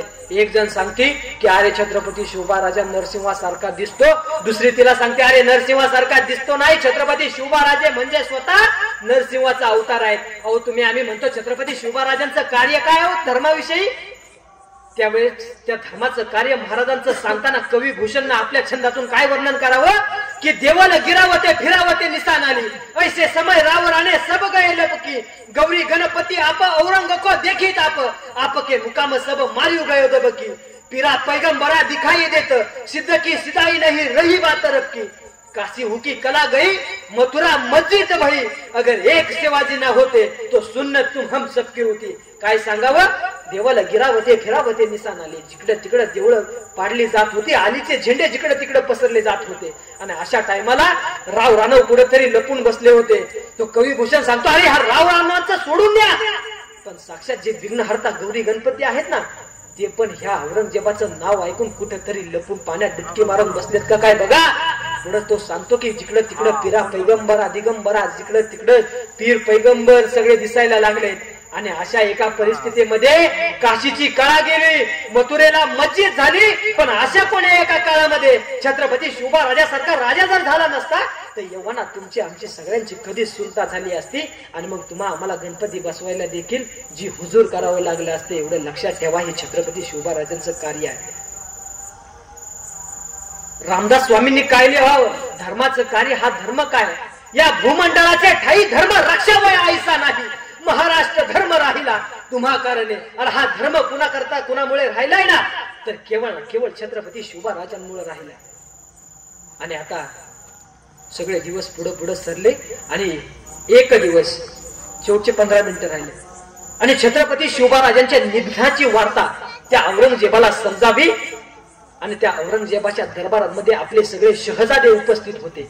त्या सगळ्या शहजाद्यांना उद्देशून काय सांगावं, औरंगजेब आलाय आणि आपल्या दरबारात बसलाय आणि तो सांगतोय यह सब फिजूल है शहजादे, चंगेज और तैमूर के खून ने कभी शिकस्त नहीं देखी, लेकिन कंधार से लेकर तंजावर तक सारा हिंदुस्तान मोगलिया सल्तनत में शामिल करने का ख्वाब देखने वाले माँ बदौलत, ये आज हम क्या देख रहे हैं, हमारे आंखों के सामने सिवा अपनी सल्तनत की तामील कर चुका है, हमारे लाखों के फौजबंद सरदारों को शिकस्त देकर खदेड़ दिया है उसने. यह है हमारे मामूजान अमीर उल उमरा और शाहिस्ता खान साहब. सबसे शर्मनाक बात यह है शहजादे कि शिवा ने इनके लाल महल पर छापा मारकर इनके छक्के छुड़ा दिए. ये तो तकदीर के सिकंदर निकले कि सिर्फ जान बच गई, सिर्फ 3 उंगलियां ही खोली पड़ी. ये है हमारे सिपाह सालार जोधपुर महाराजा जसवंत सिंह, मराठों के तलवार के जख्म इन्होंने अपने सीने पर नहीं अपनी पीठ पर खाए हैं। यह है सूरत के खूबसूरत सूबेदार इनायत खान बहादुर। जब सिवा सूरत आया तो ये सूरत से दुम दबाकर भाग निकले। यह है हफ्सी फौलाद खान। अरे इनके तो हथेली पर मिठाई रखकर सिवा आगरे के भोज खाने से फरार हो गया। हमारे सारे मंसूबों को खाक में मिला दिया इस फौलाद खान ने। यह है खान जहान बहादुर खान कोकलदास, यह है जाफर खान, यह है केसरी सिंह बुंदेला, यह है खान जहान बहादुर खान कोकलदास, यह है दौलत खान, यह है रनमस्ताना खान। तमाम सारे राजपूत, ईरानी, अफगानी, अजबगी, मुगल, भोजबंद सरदार जिन्हें सिवा ने शिकस्त दी है। आखिर क्यों सिवा को यह फतह हासिल होती है? हमारे तरह हाथी, घोड़े, तोहफे, खजाना सिवा के पास तो कुछ भी नहीं है, लेकिन फिर भी सिवा को यह फतह हासिल होती है। क्यों? क्यों? इस क्यों का मतलब तुम नहीं समझोगे। इश्क, मोहम्मद, औरत, शराब, नाच गाने में तुम जैसे गिरफ्तार बहादुर सिवा को कभी नहीं समझ पाओगे शहजादे। सिवा ने अपनी फौज और असबाब बढ़ाई, सिवा ने अपने किले बढ़ाए, लेकिन उससे भी कहीं ज्यादा सिवा ने जमीर के न जीते जाने वाले लोग तैयार किए हैं। हमने कई बार उन्हें लाखों की जहांगीर का लालच दिखाया, लेकिन उन जाबाज मराठों ने उस पर थूक दिया। आज हम दुनिया की हर चीज खरीद सकते हैं, लेकिन उन खूंखार खादिमों ने खुद को बिकने नहीं दिया। वे रुकते नहीं, वे थकते नहीं, वे झुकते नहीं, और तो और मराठे बिकते भी नहीं। सिवा खाक है, चालाक है, नामकुल है, मग्गार है, मगरूर है, हाँ है, लेकिन उसका चाल चलन दूध की तरह साफ और सूरज की तरह चमकदार है। सिवा मजहबी कलम, औरत और दुश्मनों की इज्जत करता है, इसलिए उसकी शौर्य बुलंद सिर उठाए मीनार की तरह आसमां को छू रही है। इसमें कोई शक नहीं शहजादे, लेकिन हम खुश नसीब है कि हमें दुश्मन भी मिला तो भी कैसा, उस शिवा जैसा। हमें दुश्मन भी मिला तो भी कैसा, उस शिवा जैसा। याच्यावरून त्या औरंगजेबाचं म्हणणं, एखाद्या राजाचं चारित्र्यवान जीवन जगणं काय असतं हे त्या साक्षात औरंगजेबाच्या मुखातले वाक्य आहे। त्या दरबारात फ्रेंच प्रवासी आहे आणि त्या फ्रेंच प्रवाशानं हे राजांचं त्या औरंगजेबाच्या मुखातले शब्द त्याने जसेच्या तसे वर्णन करून ठेवलेले आहे। मग आम्ही आमच्या आयुष्यात हे चारित्र्यवान जीवन तरी नेमकं कधी जगणार आहोत? आज आम्ही फक्त ह्या रस्त्याला शिवबा राजांचं नाव, त्या रस्त्याला संभाजी राजांचं नाव, ह्या रस्त्याला जिजाऊ साहेबांचं नाव देऊन आम्ही इतिहास घडवणार आहोत का फक्त ह्या महापुरुषांना आम्ही डोक्यावरती घेऊन चालणार आहोत? डोक्यावरती घेण्यापेक्षा आम्ही यांना डोक्यात कधी घालणार आहोत? छत्रपती शिवबा राजांची जयंती आम्ही साजरी करतो, आम्ही धांगडधिंगा करू। अरे ज्या खंडाचंही व्यसन माझ्या राजांना नव्हतं, त्याच राजांच्या नावाने जयघोष करणारी पोरं तोंडामध्ये गुटखा घेऊन त्या छत्रपती शिवबा राजांच्या मिरवणुकीमध्ये दारू पिऊन नाचतात। अरे आम्हाला काहीतरी मनाला वाटलं पाहिजे, ज्या राजानं सुपारीच्या खंडाचं व्यसन नव्हतं त्या राजाच्या जयंतीमध्ये आम्ही कशी जयंती साजरी केली पाहिजे। अरे छत्रपती शिवबा राजांची जयंती नाचून साजरी करण्यापेक्षा छत्रपती शिवबा राजांची जयंती जर काहीतरी वाचून साजरी केली ना, तर ती छत्रपती शिवबा राजांना खरी आदरांजली ठरेल असं मला वाटतं। आणि छत्रपती शिवबा राजांचे हेच विचार आज आमच्या गावातल्या लोकांना काहीतरी चांगलं ऐकायला मिळावं, या गणेश उत्सवाच्या निमित्तानं काहीतरी चांगलं ऐकायला मिळावं, ह्याच्यासाठी तुम्ही जर हा कार्यक्रम आवर्जून साजरा केलाय ना, त्याच्यासाठी तुम्हाला द्यावे तेवढे धन्यवाद। अरे आम्ही स्वतःला खरे शिवभक्त समजतो, पण खरा शिवभक्त जर कोणासारखा पाहिजे ना, तर तो महात्मा ज्योतिराव फुलेंसारखा पाहिजे। महात्मा ज्योतिराव आज तुम्हाला मला सांगितलं जातं, आता पाठीमाग टीव्हीला न्यूज सांगितलं जातं, लोकमान्य टिळकांनी पहिली शिवजयंती, अरे पहिली शिवजयंती छत्रपती शिवबा राजांची समाधी जर कोणी शोधून काढली ना, तर ती माझ्या महात्मा ज्योतिराव फुलेंनी काढली। छत्रपती शिवबा राजांच्या समाधीवरती दिवाबत्ती लावण्याचा पहिला कार्यक्रम कोणी चालू केलाय आणि पुण्यामध्ये येऊन पहिली शिवजयंती ही महात्मा ज्योतिराव फुलेंनी केली, आणि मग तिथून पुढे टिळकांनी नंतर ही शिवजयंती साजरी केली। पण आज आम्ही ह्या महापुरुषांना इतकं जातीवाद्यात अडकून टाकले की आम्हाला कळत नाही। आम्ही छत्रपती शिवबाराजे मराठ्यांचे, अहिल्याबाई धनगरांच्या, डॉक्टर बाबासाहेब आंबेडकर दलितांचे, यांना सगळ्या जातीवाद्यात अडकून टाकलं। पण त्या रायगडावरती जाऊन छत्रपती शिवबाराजांची पहिली समाधी शोधून ज्यांनी काढली ते महात्मा ज्योतिराव फुले नेमके आधी आम्हाला कधी समजणार आहे? अहो महात्मा ज्योतिराव फुलेंच्या सत्यशोधक चळवळीसाठी आणि डॉक्टर बाबासाहेब आंबेडकरांच्या शिक्षणासाठी सहकार्य जर कोणी केलं असेल तर ते माझ्या राजश्री शाहू महाराजांनी केले. आणि या सगळ्या थोरांचे विचार कीर्तनाच्या माध्यमातून सर्वसामान्य जनतेपर्यंत पोहोचवायचं काम कोणी केले तर ते गाडगे महाराजांनी केले. का तर ते नातं विचारांचं होतं. पण आज आम्ही ह्या महापुरुषांना इतकं जातीवाद्यात अडकून टाकले की तुमचं आमचं आम्हाला कोणालाही कळत नाही. पण आम्ही नेहमी म्हणतो राज तुम्ही पुन्हा जन्माला या. राज पुन्हा जन्माला या म्हणून राज या मातीमध्ये कधीच पुन्हा जन्माला येणार नाहीत. तुम्हाला जर वाटत असेल छत्रपती शोभाराजे छत्रपती संभाजीराजे जर आम्हाला घडवायचे असतील ना तर आज आमच्या आईला पहिल्यांदा जिजाऊ साहेब व्हावं लागेल आणि आमच्या बापाला शहाजी राजे व्हावं लागेल. ज्या दिवशी आमचा आई जिजाऊ साहेब आणि आमचा बाप शहाजी राजे होईल त्या दिवशी या महाराष्ट्राच्या मातीमध्ये छत्रपती शोभाराजे घडतील. छत्रपती शोभाराजांना तरुण नेमका कसा अपेक्षित आहे असा इथं कार्यक्रमाला बसणारा सप्त्यामध्ये टाळ घेऊन उभा राहणारा ज्ञानेश्वरीचं पारायण करणारा तुकोबारायांची गाथा वाचणारा हा महाराष्ट्र छत्रपती शोभाराजांना अपेक्षित आहे. छत्रपती शोभाराजांना व्यसनी तरुण अजिबात अपेक्षित नाही. आणि आज या कार्यक्रमाच्या माध्यमातून तुम्हाला एक आव्हान मी करणार आहे. ज्या पद्धतीनं आपण छत्रपती शोभाराजांची जयंती साजरी करता ज्या पद्धतीनं गणपतीमध्ये वेगवेगळ्या प्रकारचे कार्यक्रम आयोजित करता त्याच प्रमाणामध्ये ज्या माझ्या छत्रपती संभाजीराजांनी शेवटच्या श्वासापर्यंतही तुम्हाला आम्हाला लढावं कसं शिकवलं त्याही राजाची जयंती तुम्ही इथून पुढे चांगल्या जोमानं साजरी करा. तुम्ही आम्ही नेहमी म्हणतो तुम्हाला आम्हाला हे स्वप्न पडलं पाहिजे. पण छत्रपती शोभाराजांचं स्वप्न तरी तुम्हाला आम्हाला नेमकं कधी पडणार आहे. शेवटची कविता आहे मी कार्यक्रमाचा शेवट करणार आहे. अरे छत्रपती शोभाराजांचं स्वप्न आम्हाला कधी पडणार आहे याच्यावरती विष्णू थोरे नावाचे कवी फार सुंदर लिहितात. शब्द प्रत्येकानं कान देऊन ऐका. कवी विष्णू थोरे लिहितात की अरे हर हर महादेवची नौबत इथं घडेल काय. हर हर महादेवची नौबत इथं घडेल काय. आणि सांगा सांगा स्वराज्याला शिवरायांचं सपान पुन्हा पडेल काय. अरे हर हर महादेवची नौबत इथं घडेल काय आणि स्वराज्याला शिवरायांचं सपान पुन्हा पडेल काय.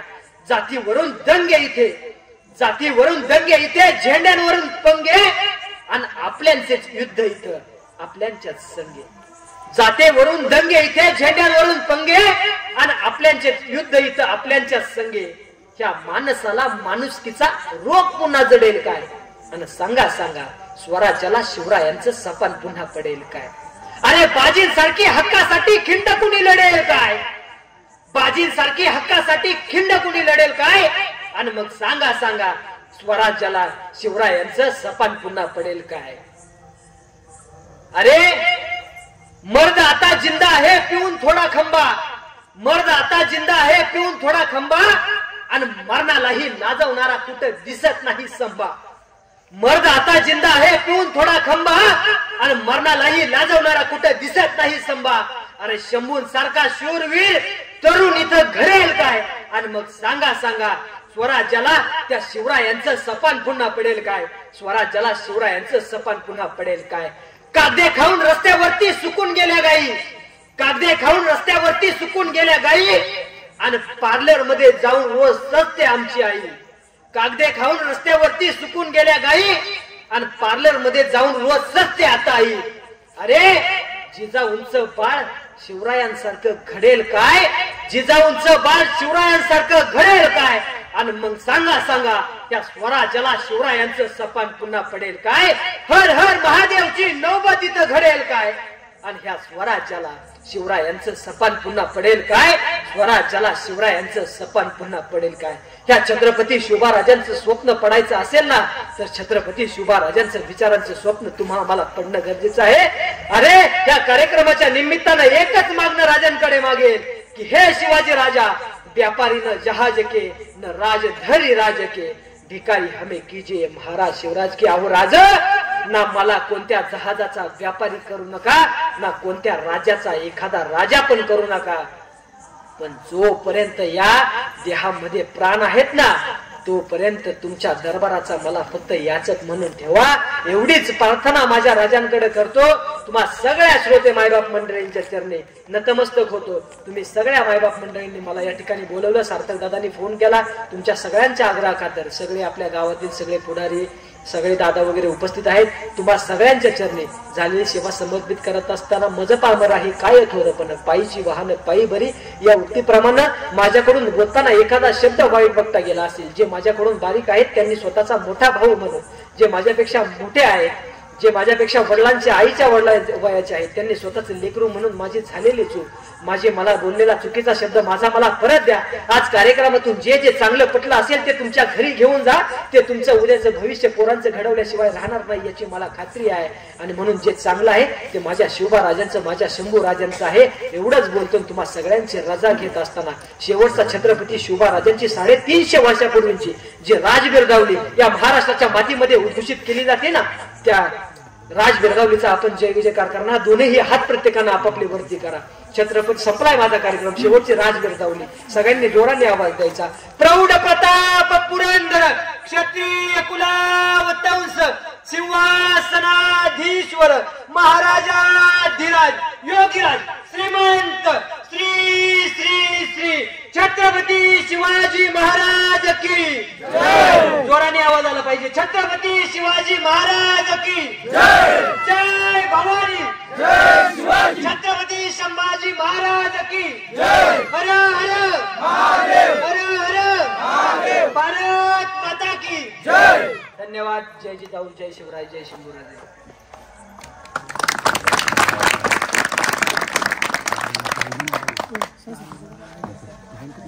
रेडी. माझे नाव रुद्राज प्रदीप आगरचे. आज मी महाराजांबद्दल बोलणार आहे. इंद्रजीवी जंब पर बाणवसु अंब पर रावण तंब पर रघुकुल राजे पौनवारी वाह पर समृद्धी ना पर जोश सभा पर रामदेव राजे उद्रात माऊली रेतीत सावली गोकोट रावली शिवशंकरा मुक्तीची मंत्रणा युक्तीची यंत्रणा परदुस्तरुजना प्रियंकरा संताचा रक्षितो शत्रूनी खंडतो भावना संसाधितो ये सायुगे युगे सर्मिय सर्वदा माता पिता सगळा शिवभूपतो दावत दंड पर चीता मृग झुंड पर भूषण तुंड पर जय समृग राज तेज तमा अंत पर कन्निजमी कंस पर त्योमरिची कंस पर जय शिवराज है. जय भवानी. जय शिवाजी. आई वडिलांकरता एकदा टाळ्या वाजवा.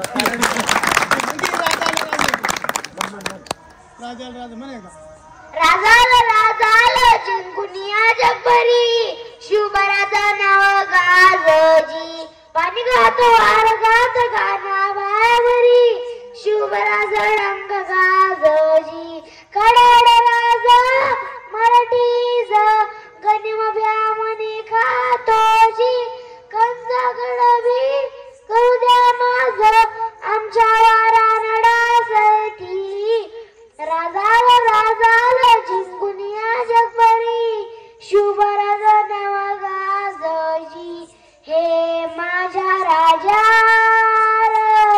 हे माझ्या शिवबार हे माझ्या राजा हे माझ्या शिवबार देवांचं गात देवा तुझा निवेद देवा तुझा चरणी वाहतो आमचे आसूद देवा या तुझात देवा लडू जमात भंडारा बाई मारू